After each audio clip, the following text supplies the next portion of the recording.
Subscribe કરો એ high news India ચેનલને, પછી યુટ્યુબ એપ પર બેલ આઇકોનનું બટન દબાવો અને નિહાળો એ હાઈ ન્યૂઝ ઇન્ડિયા ચેનલ. બનાસકાંઠાના અંબાજી આજુબાજુના મહત્તમ વિસ્તાર આદિવાસી અને પછાત વિસ્તારો છે. આ વિસ્તારની મહિલાઓમાં ખાસ કરીને પ્રસૂતિ પામનાર મહિલાઓમાં લોહીની માત્રા ઘણી ઓછી હોવાથી મૃત્યુદર વધવાની શક્યતા રહેલી હોય છે. અંબાજીની સરકારી સબ ડિસ્ટ્રિક્ટ હોસ્પિટલમાં પાલન પૂરતું લોહી લાવીને ચડાવવું પડતું હોય છે. તેવામાં જીવન મરણ વચ્ચે ઝોલા ખાતી મહિલાઓના આ સમસ્યાનો અંત આવી શકે અને માતૃ મૃત્યુદર ઘટાડવા માટે સબ ડિસ્ટ્રિક્ટ હોસ્પિટલમાં બ્લડ સ્ટોરેજની શરૂઆત કરવામાં આવી છે. આ બ્લડ સ્ટોરેજમાં લોહી માટે બનાસકાંઠાની પેથાણી બ્લડ બેંક સાથે ટાઈપ કરી અંબાજી આસપાસના લોકોને તાકીદે લોહી મળી રહે તે માટે અંબાજી ખાતે આજે બ્લડ ડોનેશનનું કેમ્પનું આયોજન કરવામાં આવ્યું હતું. તેમાં હોસ્પિટલના સુપ્રિન્ટેન્ડન્ટ સહિત અન્ય સ્ટાફ સહિત મોટી સંખ્યામાં સ્થાનિક લોકોએ બ્લડ ડોનેશન કર્યું હતું. જે 60 બોટલ ઉપરાંત બ્લડ એકત્રિત કરી અંબાજીનું બ્લડ સ્ટોરેજમાં સતત લોહી મળી રહે તેવા પ્રયાસો કરવામાં આવ્યા છે. આ બ્લડ સ્ટોરેજ અને રક્તદાન કેમ્પ આદિવાસીઓ મહિલાઓમાં મૃત્યુદર ઘટાડવામાં અસરકારક સાબિત થશે.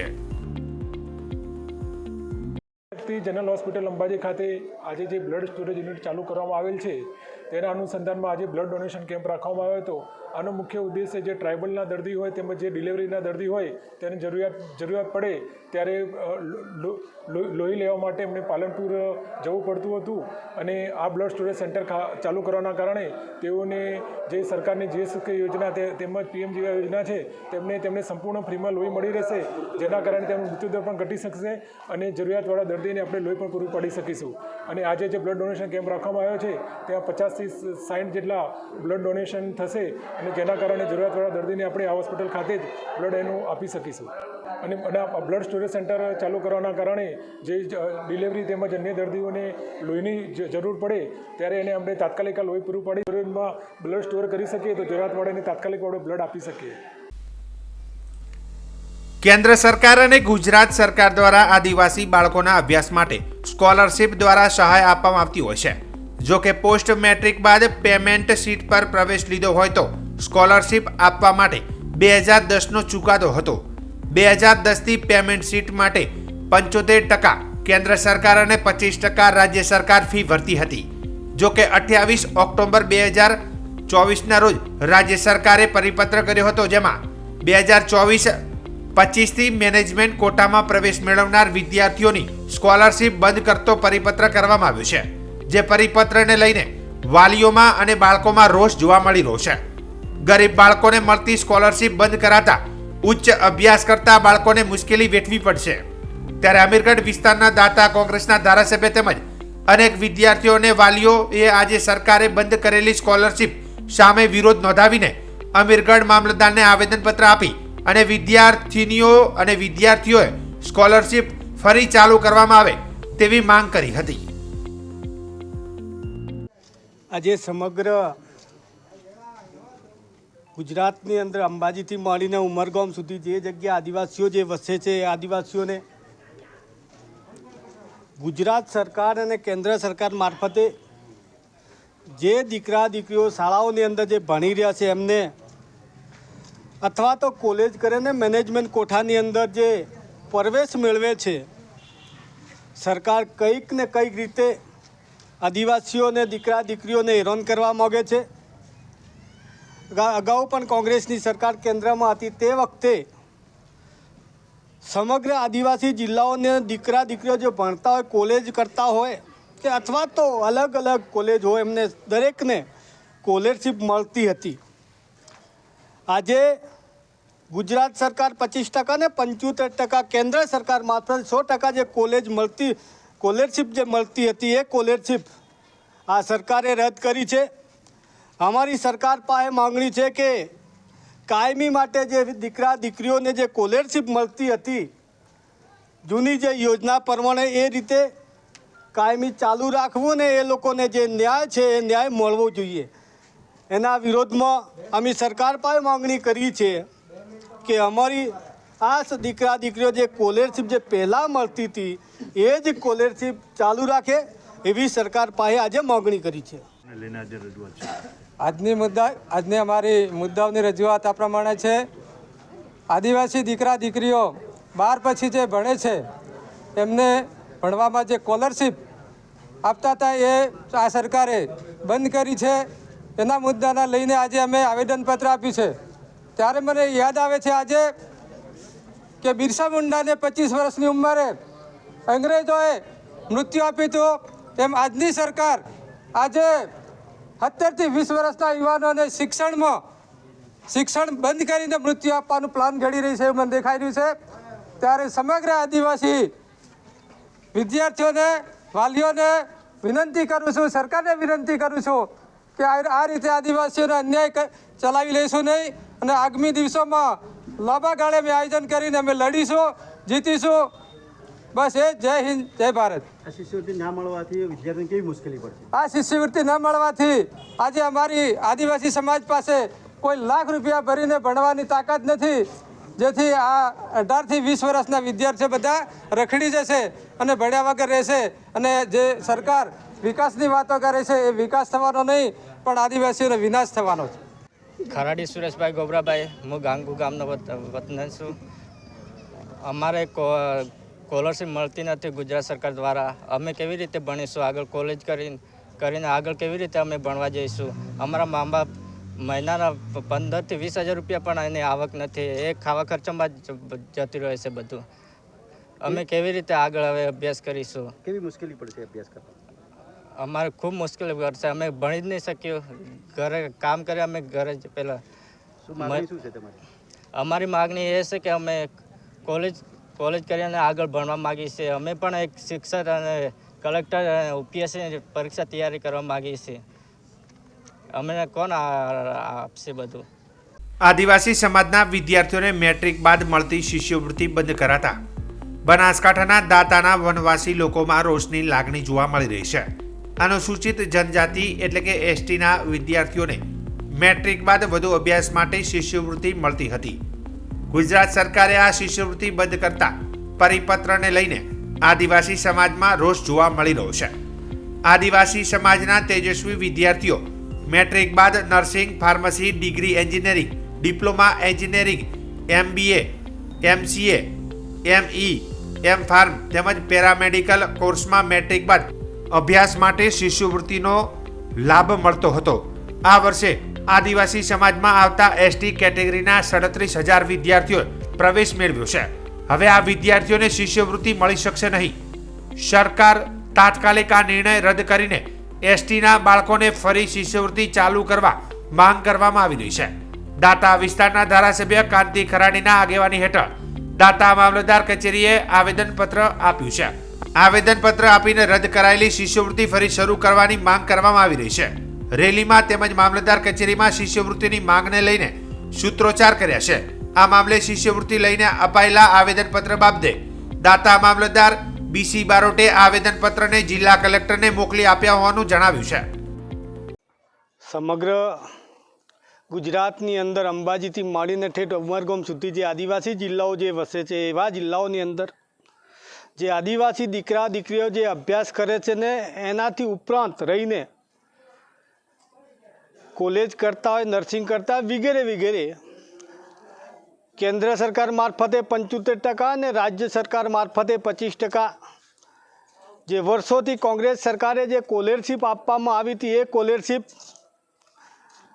આજની જે ભાજપની જે સરકાર ચાલે છે એના મારફતે સ્કોલરશીપ જે કાપી નાખવામાં આવી છે ને બંધ કરવામાં આવી છે એના વિરોધમાં સમગ્ર ગુજરાતની અંદર જે આદિવાસી જિલ્લાઓ વસે છે એ જિલ્લાઓમાંથી આદિવાસી ધરાવતી વસ્તી અને કોંગ્રેસ પક્ષ વતી દરેકે દરેક જિલ્લા મથકે તાલુકા મામલતદાર કચેરી મારફતે આવેદનપત્ર આપવામાં આવ્યું છે કે જૂની અમારી સરકારે જે સ્કોલરશીપ જે આપતા હતા એ જ સ્કોલરશીપ હતા જે બંધ કરી છે એ કોલેજ બંધ કર્યા વગર ફરીથી પૂર્ણ આપે એવી સરકાર પાસે માંગણી રાખી છે.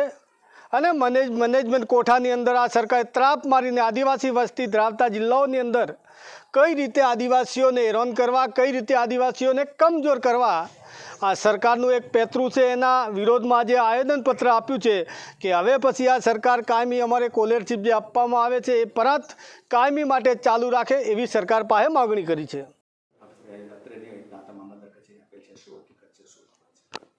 માન્ય ધારાસભ્ય શ્રી કાંતિભાઈ ખરાડી તથા અગ્રણીઓ દ્વારા એસટી સમાજના વિદ્યાર્થીઓ માટે ધોરણ 10 બાદની શિષ્યવૃત્તિ થયેલ પરિપત્ર બાબતે આવેદનપત્ર આપેલ છે, જે આવેદનપત્ર મહેરબાન કલેક્ટર સાહેબને સાદર કરેલ છે.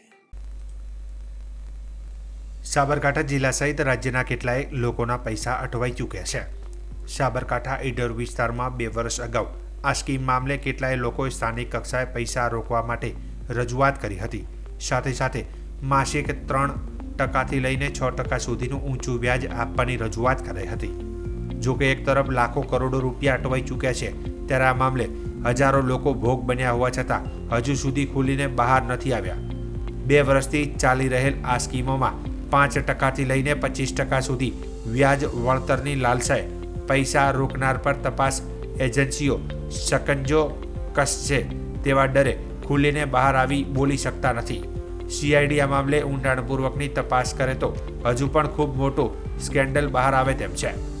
CID ક્રાઇમ દ્વારા 6000 કરોડના સ્કેમના મુખ્ય કૌભાંડી ભાજપના સક્રિય સભ્ય ભૂપેન્દ્રસિંહ ઝાલા સામે રેડ કોર્નર નોટિસ જાહેર કરાઈ છે. સાથોસાથ 5 જેટલા સંચાલકોની અટકાયત કરાઈ છે. CID ક્રાઇમ દ્વારા અમદાવાદ ખાતે પોલીસ ફરિયાદ થઈ ચૂકી છે. ત્યારે આગામી સમયમાં રોકાણકારો નાણાં પરત મેળવવા ગૃહમંત્રી તેમજ મુખ્યમંત્રીને પણ રજૂઆત કરશે. એટલે પ્રજાજનોમાં પણ એક જાગૃતિ લાવવાની જરૂર છે કે ભાઈ આપણે દાન કોનું લઈ રહ્યા છીએ, દાન કેવી રીતે છે, આપણે કોને મુખ્ય મહેમાન બનાવી રહ્યા છીએ. આ બધી પરિસ્થિતિ પણ હવે આજના આધુનિક યુગની અંદર સમાજે જાગૃત થવાની જરૂર છે. લાખો કરોડો રૂપિયા શિક્ષકોથી લઈ અને નિવૃત્ત કર્મચારીઓથી સાથે સાથે પોલીસના પણ પૈસાઓમાં રોકાયા છે, ખેડૂતોના પૈસા છે, એટલે કરોડો રૂપિયા રોકાઈ ગયા. આ લોકો કેવી સ્કીમ લાયા કે 5 લાખ રોકો એટલે મોબાઈલ લઈ જાઓ, 10 લાખ રોકો એટલે ગોવાની ટૂર કરી આવો, પછી 10 લાખથી ઉપર રોકો તો તમને ગાડી આપવામાં આવશે. એટલે આવી વૈભવી કારો આપી અને મોટા મોટા એજન્ટો રોકીને એજન્ટોએ પણ પોતપોતાના વિસ્તારની અંદર પોતાના જ માણસો જે હોય, સગા સંબંધીઓ હોય, આ તે હોય, એમની પાસે ઊંચા વ્યાજની લાલચે આ રકમ રોકાવડાવી અને કરોડો રૂપિયાનું રોકાણ આમાં થઈ ગયું. અને તમે જુઓ તો ખરા કે BZ ગ્રુપના માલિકની વૈભવી સ્ટાઇલ, આ તો કેવું છે કે વૈભવી સ્ટાઇલ ટૂંકા ગાળામાં 2-4 વર્ષ 5 વર્ષના ગાળામાં જે સ્ટાઇલ ઊભી થઈ, એટલે લોકોમાં શંકાનું વાદળ થાય. અને ભૂતકાળમાં આવી ઘણી બધી સ્કીમો, આ જે ચેનલ સિસ્ટમવાળી સ્કીમો ફેલ ગઈ છે, લોકો રોયા છે આમાં. એટલે પ્રજાજનોએ પણ સ્વયંભૂ જાગૃત થવાની જરૂર છે કે પ્રજાજનો જો સુધી જાગૃત નહીં થતા આ સરકારના પેટનું તો પાણી હલતું નથી. તો કે ભલભલા ચમરબંધીને છોડવાના નથી અમે અને કોઈને પકડવાના નહીં. અને નવેમ્બર મહિનામાં દિલ્હી ખાતે રાઇફલ શૂટિંગની વર્લ્ડ યુનિવર્સિટી ચેમ્પિયનશિપ 2024ની સ્પર્ધામાં 33 દેશોની ટીમોએ ભાગ લીધો હતો. આ સ્પર્ધામાં ભારતની યુનિવર્સિટીમાંથી પસંદગી પામેલ 3 ખેલાડીઓમાંથી તાપી જિલ્લામાં અભ્યાસ કરતો સ્મિત મોરડિયા પણ હતો. યુવક સ્પોર્ટ ઓથોરિટી ઓફ ગુજરાતની યોજના સેન્ટર ઓફ એક્સિલન્સનો ખેલાડી અને DLLS તાપી ખાતે તાલીમ મેળવી આ સિદ્ધિ હાંસલ કરી છે. હાલ સ્મિત ઇન્ડિયાની ટીમ માટે ટ્રાયલ આપી દેશનું નામ વધુ રોશન કરવા માગે છે. તેણે ખેલ મહાકુંભ 2023-24માં ગોલ્ડ, ગુજરાત સ્ટેટ 2022-23માં ગોલ્ડ મેળવી ચૂક્યો છે. સ્મિત મોરડિયાએ કહ્યું હતું કે દરેક રમત સારી જ હોય છે, પણ તેમાં સિદ્ધિ મેળવવા માટે કંઈક કરી छूटवानी भावना होवी જોઈએ. मेरा नाम सागर उखरे है. मैं स्पोर्ट्स अथॉरिटी ऑफ गुजरात की ओर से तापी में जो DLSS सेंटर चलता है उसमें राइफल शूटिंग की ट्रेनिंग देता हूँ.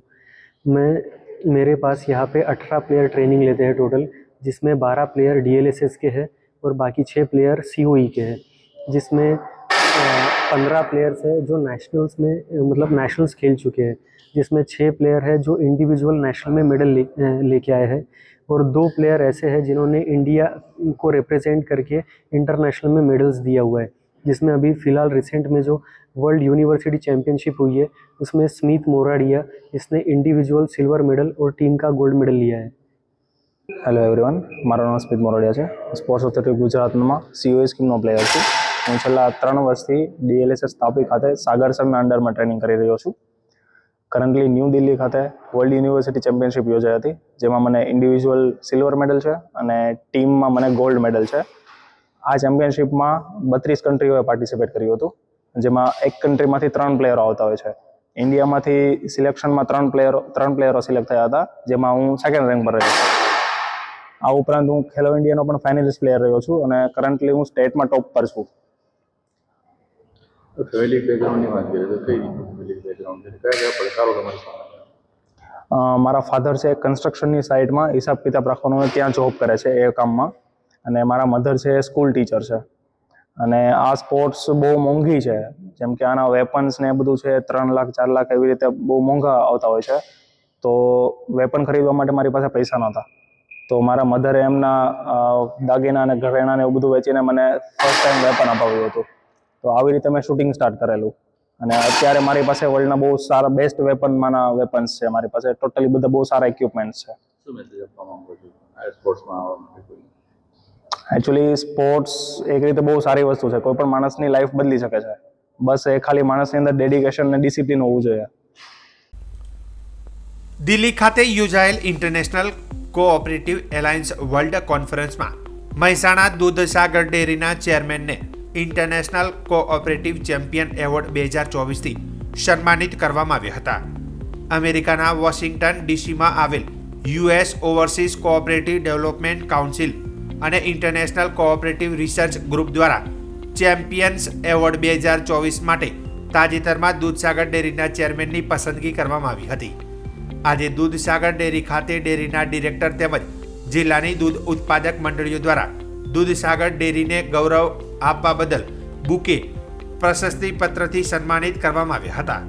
ખૂબ જ મોટી સંખ્યામાં દૂધ ઉત્પાદકો તેમજ હોદ્દેદારોએ આજે અશોક ચૌધરીનું બહુમાન કર્યું હતું. અમેરિકાના વોશિંગ્ટન ડીસીમાં આવેલ US overseas cooperative development council અને ઇન્ટરનેશનલ કોઓપરેટિવ રિસર્ચ ગ્રુપ દ્વારા અશોક ચૌધરીની પસંદગી કરાઈ હતી. અશોક ચૌધરીને દૂધસાગર ડેરીમાં 3 વર્ષના ટૂંકા ગાળામાં કરેલ આમૂલ પરિવર્તનના કારણે દૂધ ઉત્પાદકોને થયેલ ફાયદાઓને ધ્યાનમાં લઈ પસંદગી કરાઈ છે. અશોક ચૌધરીએ દૂધસાગર ડેરીમાં પારદર્શક અને સ્વચ્છ વહીવટ કરી ડેરીને નફો કરતી કરી છે. અશોક ચૌધરી દ્વારા ડેરીમાં ઓનલાઈન અને રિવર્સ ઓક્શનવાળી પારદર્શક ટેન્ડર પદ્ધતિ દાખલ કરી ડેરીના કરોડો રૂપિયા બચાવ્યા છે. અમેરિકામાં વોશિંગ્ટનની અંદર ઓવરસીઝ કોઓપરેટિવ ડેવલપમેન્ટ કાઉન્સિલ કરીને OCDCનું ટૂંકું નામ છે, એ સંસ્થા છે. એ સમગ્ર વિશ્વની અંદર કોઓપરેટિવ ક્ષેત્રે અલગ અલગ કામ કરતા વ્યક્તિઓને, અલગ અલગ ફિલ્ડના વ્યક્તિઓને દર વખતે એક એવોર્ડ ચેમ્પિયન એવોર્ડ તરીકે આપે છે. આ વખતે ભારતની અંદર પ્રથમવાર આ એવોર્ડ દૂધસાગર ડેરીના ચેરમેન તરીકે મને એનાયત કરવામાં આવ્યો છે.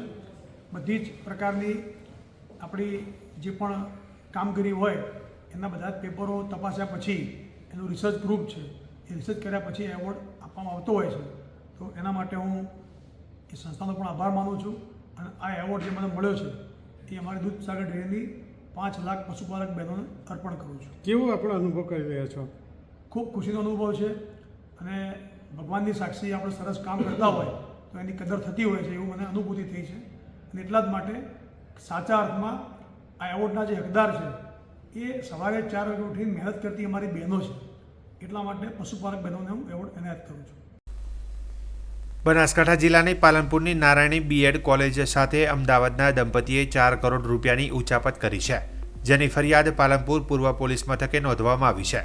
ભરત બાંટિયા પોતે અમદાવાદમાં એક શિક્ષક છે, છતાં અમદાવાદમાં આચાર્ય નારાયણી એજ્યુકેશનનું ખાતું ખોલાવી 4 કરોડથી વધારેની ફી બેંકમાં નાખવાની હતી, જે નાખ્યા વગર તેની ઉચાપત કરી છે. નારાયણી બીએડ કોલેજના પ્રમુખનું કહેવું છે કે પાલનપુર જ નહીં પરંતુ અન્ય કોલેજોમાં પણ આ દંપતીએ ઠગાઈ કરી છે. નારાયણી બીએડ કોલેજ દ્વારા 1.5 વર્ષ પહેલા 4 કરોડની ઉચાપત અરજી પૂર્વ પોલીસ મથકે આપી હતી. પાલનપુર પૂર્વ પોલીસે ભરતભાઈ બેચરભાઈ બાંટિયા, પુષ્પાબેન ભરતભાઈ બાંટિયા, રંજનબેન રાજેશભાઈ રાઠોડ 3 વ્યક્તિઓ પર ફરિયાદ નોંધી પોલીસ તપાસ હાથ ધરી છે.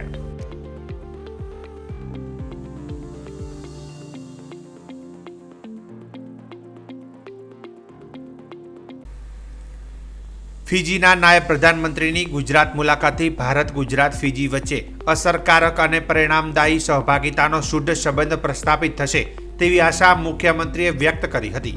ફિજીના નાયબ પ્રધાનમંત્રી મનોઆ કામિકાએ ગાંધીનગરમાં આજે મુખ્યમંત્રી ભૂપેન્દ્ર પટેલની સૌજન્ય મુલાકાત લીધી હતી. મુખ્યમંત્રી સાથેની આ મુલાકાતમાં ફિજીના નાયબ પ્રધાનમંત્રીએ ગુજરાતને ડેરી ઉદ્યોગ સહિત કૃષિ ક્ષેત્રે જે વિકાસ કર્યો છે તેનો લાભ ફિજીને પણ મળે તે માટે પરસ્પર સહયોગથી તત્પરતા વ્યક્ત કરી હતી. તેમણે કૃત્રિમ બુદ્ધિમત્તા અને ઇન્ફોર્મેશન અને કોમ્યુનિકેશન ટેકનોલોજી તથા સાયબર સિક્યુરિટી ક્ષેત્રમાં પણ ગુજરાત ફિજીને સહયોગ કરી શકે તેવી સંભાવનાઓ અંગે ચર્ચા કરી હતી. ફિજીમાં શેરડીનું મોટા પાયે ઉત્પાદન થાય છે, જેથી ઇથેનોલ બનાવવા ગુજરાત સહયોગ કરી શકે તેમ હોવાનું ફિજીના નાયબ પ્રધાનમંત્રીએ જણાવ્યું હતું. મુખ્યમંત્રી સાથેની મુલાકાત બાદ ફિજીના નાયબ પ્રધાનમંત્રી ગિફ્ટ સિટી અને અમૂલ આણંદની મુલાકાતે પણ રવાના થયા હતા.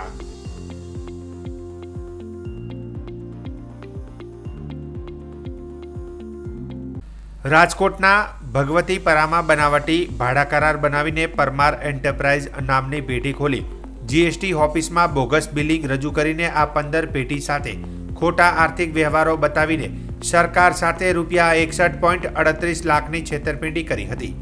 આ મામલે ક્રાઇમ બ્રાન્ચના આર્થિક ગુના નિવારણ શાખાની ટીમે તપાસ હાથ ધરી હતી, જેમાં પરમાર એન્ટરપ્રાઇઝ નામની પેઢીના સંચાલક સહિતના તમામ સામે કાર્યવાહી હાથ ધરવામાં આવી છે. હજુ પણ તપાસમાં આ કૌભાંડમાં ગુજરાતભરની આવી અનેક બોગસ પેઢીના નામ બહાર આવી શકે તેમ છે. આ મામલે આર્થિક ગુના નિવારણ સેલના ઇન્ચાર્જ પીઆઈ SM જાડેજા અને તેમની ટીમે તપાસ શરૂ કરી છે, જેમાં મળતી વિગતો મુજબ રાજકોટ જીએસટી વિભાગના અધિકારીએ કરેલી ફરિયાદના આધારે રાજકોટ ક્રાઇમ બ્રાન્ચની આર્થિક ગુના નિવારણ સેલ દ્વારા રાજકોટના ભગવતીપરા મેઇન રોડ ઉપર ભૂમિ પ્રસાદ કારખાના પાસે પરમાર એન્ટરપ્રાઇઝ નામની પેઢીના સંચાલક ઉપરાંત SNK સ્કૂલ પાસે Darshit complex office number 2 Nandi પાર્કમાં યસ ડેવલપર્સ, કોટડા સાંગાણીના ઇકરા એન્ટરપ્રાઇઝ, જૂનાગઢ ઝાંઝરવાડા રોડ ઉપર કાકા કોમ્પ્લેક્સ પાસે સિવિલ પ્લસ એન્જિનિયરિંગ, પડવલામાં આવેલા ધનશ્રી મેટલ, અમદાવાદના ધુમા રોડ ઉપર બિહાર રેસિડેન્સીમાં આવેલી DA એન્ટરપ્રાઇઝ, વેરાવળમાં આવેલ એસોસિએટ, સુરતના જ્યોતિ ઇન્ફ્રાસ્ટ્રક્ચર, ભાવનગરના અરહમ સ્ટીલ, ગાંધીનગરના રિદ્ધિ ઇન્ફ્રાસ્ટ્રક્ચર, રાજકોટના કોઠારિયા રોડ ઉપર બાલાજી ઇન્ડસ્ટ્રીમાં આવેલ આશાપુરા ટ્રેડિંગ, મોરબી રતનપુર સ્વાતિ પાર્કમાં આવેલા શિવ મિલન પ્લાસ્ટિક તથા ગ્લોબટા ઇમ્પેક્ટ, મહેસાણા કડી ખાતે આવેલા મા દુર્ગા સ્ટીલ અને શુભ લાભ એસ્ટેટ તથા જૂનાગઢના જોશીપુરામાં આવેલ મારુતિ નંદર કન્સ્ટ્રક્શન અને જામનગરના લખુભા નાનભા જાડેજા નામની પેઢીના સંચાલકો સામે ગુનો નોંધ્યો છે. આ કેસમાં પોલીસે હાલ 5 શખ્સોની ધરપકડ કરી અને હજુ પણ વધુ શખ્સોની ધરપકડ પણ થઈ શકે છે તેવું જણાવ્યું હતું. રાજકોટ ક્રાઇમ બ્રાન્ચ પાસે આજથી આશરે 20 દિવસ પહેલાં એક માહિતી આવી હતી કે જેની અંદર બોગસ પેઢી ઓપન કરી અને તેના આધારે બોગસ GST બિલો, E-way બિલો બનાવીને input tax credit pass on કરવાનું એક આખું સ્કેમ જે છે એ રાજકોટ શહેરની અંદર ચાલી રહ્યું છે. તે માહિતીના આધારે ઇકોનોમિક ઓફેન્સ વિંગ રાજકોટ શહેર દ્વારા તેની સઘન તપાસ હાથ ધરવામાં આવી હતી. આ તપાસ દરમિયાન તેવું ધ્યાન પર આવ્યું હતું કે ખોટા ભાડા કરારો બનાવી, આધાર કાર્ડનો દુરુપયોગ કરી અને ખોટી કંપની બનાવીને પરમાર એન્ટરપ્રાઇઝ નામની એક કંપની દ્વારા અન્ય વિવિધ આશરે 14 જેટલી કંપનીઓ છે તેને bogus below, input tax credit pass on કરવા માટે થઈને આપેલા હતા. આ તપાસ દરમિયાન ત્યારબાદ એવું ધ્યાન પર આવ્યું કે 3 કંપની એવી છે કે જે અમદાવાદ સ્થિત DA એન્ટરપ્રાઇઝ, પછી ભાવનગર સ્થિત કંપની અને ગીર સોમનાથ સ્થિત કંપની કે જે અગાઉ પણ અમદાવાદ ક્રાઇમ બ્રાન્ચ દ્વારા આ પ્રકારનું એક કૌભાંડ પકડવામાં આવ્યું હતું. તે કૌભાંડની અંદર Dhruvi enterprise main culprit company હતી. તેમની સાથે પણ આ પ્રકારનું એક આખું બોગસ બિલિંગનું કૌભાંડ આચરેલું છે. એટલે આ 3 કંપની અને એ સિવાય બીજી 11 કંપની, એમ કુલ 14 કંપનીઓ જે છે તેના વિરુદ્ધ હાલ ફરિયાદ દાખલ કરવામાં આવી છે અને તે ઉપરાંત પરમાર એન્ટરપ્રાઇઝ જે છે તેના વિરુદ્ધ પણ ધોરણસરની કાર્યવાહી હાથ ધરવામાં આવી છે. અમને માહિતી મળી હતી તે મુજબ અમે અલગ અલગ જિલ્લાઓની અંદર 14 સ્થળોએ દરોડા પાડેલા હતા, જેમાં સૌથી વધારે રાજકોટ અને રાજકોટ રૂરલ વિસ્તારની અંદર કંપનીઓ હતી. ત્યારબાદ ભાવનગર, ગીર સોમનાથ, જૂનાગઢ, મહેસાણા, ગાંધીનગર, અમદાવાદ અને સુરત ખાતે પણ દરોડો પાડવામાં આવ્યો છે અને ત્યાંથી જે ઇન્ક્રિમિનેટિંગ એવિડન્સીસ છે, ડોક્યુમેન્ટરી એવિડન્સીસ છે તે અમે લોકોએ હાલ કબજે કરીને જે એના માટે રિસ્પોન્સિબલ લોકો છે તે લોકોની પૂછપરછ ને એવું બધું હાથ ધરવાની પ્રક્રિયા હાથ ધરી છે. સબસ્ક્રાઇબ કરો એ હાઈ ન્યૂઝ ઇન્ડિયા ચેનલ ને પછી યુટ્યુબ એપ પર બેલ આઇકોન નું બટન દબાવો અને નિહાળો એ હાઈ ન્યૂઝ ઇન્ડિયા ચેનલ।